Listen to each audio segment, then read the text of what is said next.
जनाब ख्वाजा साद रफीक साहब, आपको बात करना चाहते हैं, आपका बिजनेस है। बहुत बहुत शुक्रिया जनाब।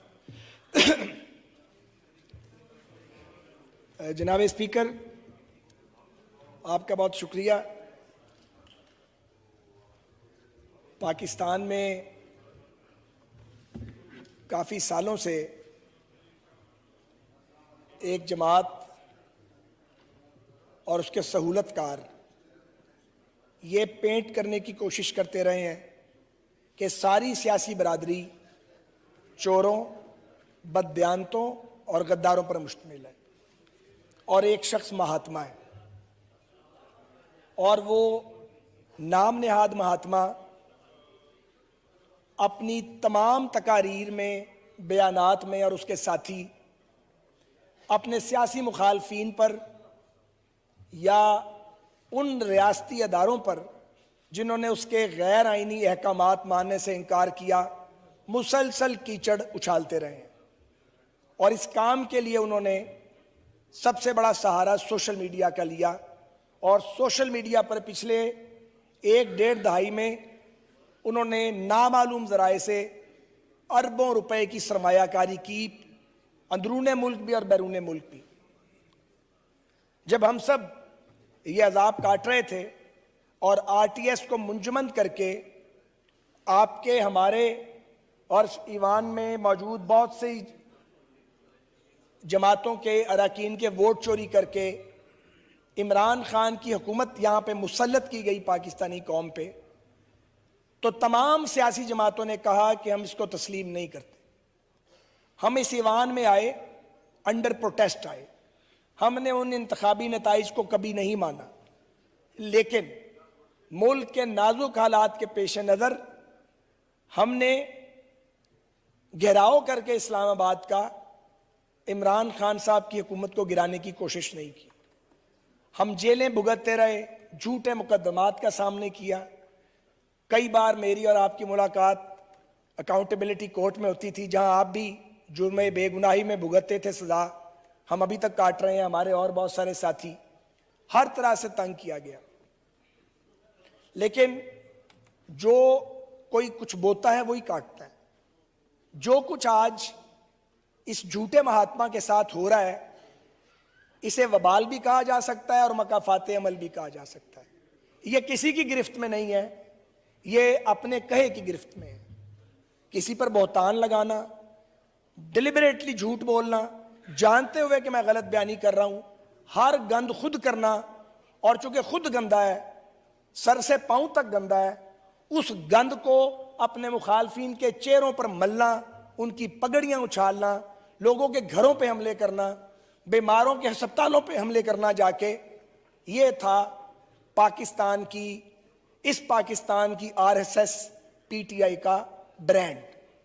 आज हालात ये हैं कि ममनुआ फॉरेन फंडिंग भी साबित हो गई है, वोट चोरी पहले ही साबित थी, खैरात चोरी भी सामने आ चुकी है, और अब तोशा खाने की चोरी नहीं डकैती सामने आ गई है। और मामला एक घड़ी तक नहीं है, मामला तहाइफ का एक लामुतनाही सिलसिला है। पहले घड़ी सेट की बात हुई, अब हीरों वाले कलम की बात चल रही है। तो मौसूफ ने सोचा कि दिहाड़ी लगाने का इससे बड़ा शॉर्टकट कोई नहीं है। सामान निकालते थे और उसे औने पौने बेच के, क्योंकि माल मुफ्त दिल बेरहम, और उसकी अपनी मर्जी की कीमत लगवा के मार्जिन जेब में डाल दिया और पैसे वहां कुछ जमा करवा दिए टोकन के तौर पे, और उसके बाद उसे किसी गोशवारे में शो नहीं किया।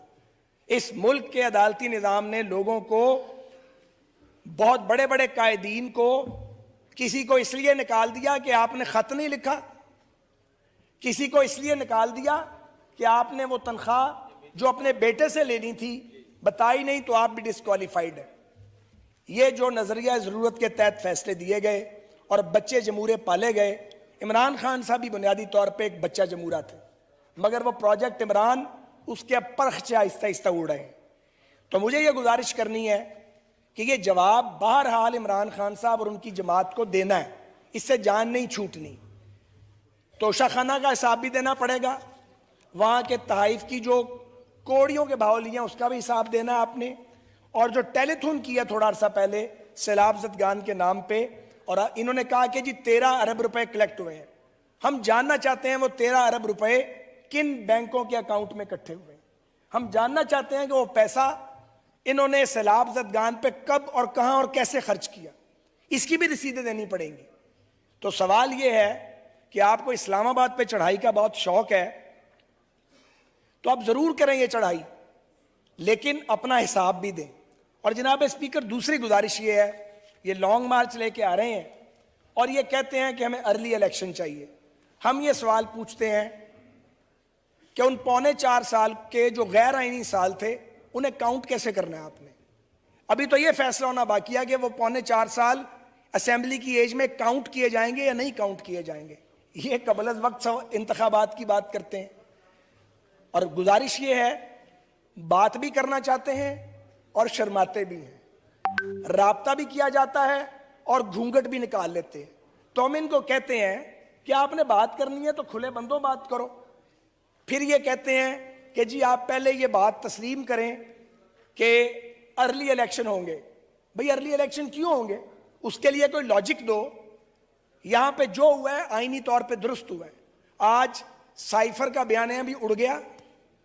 आज जनाब अमरीकी साजिश जो है वो भी 35 पेंचर्स की तरह सियासी बयान साबित हुई। भाई साहब खुद ही पीछे हट गए। एब्सोल्यूटली नॉट से ये एब्सोल्यूटली फ्रॉड पर बात चली गई। तो हम उनके सपोर्टर से ये पूछते हैं कि यार ये स्टिकर ही उतार दो कम से कम। चलो एब्सोल्यूटली फ्रॉड के स्टिकर आप नहीं लगा सकते, एब्सोल्यूटली नॉट कोई कहानी नहीं थी।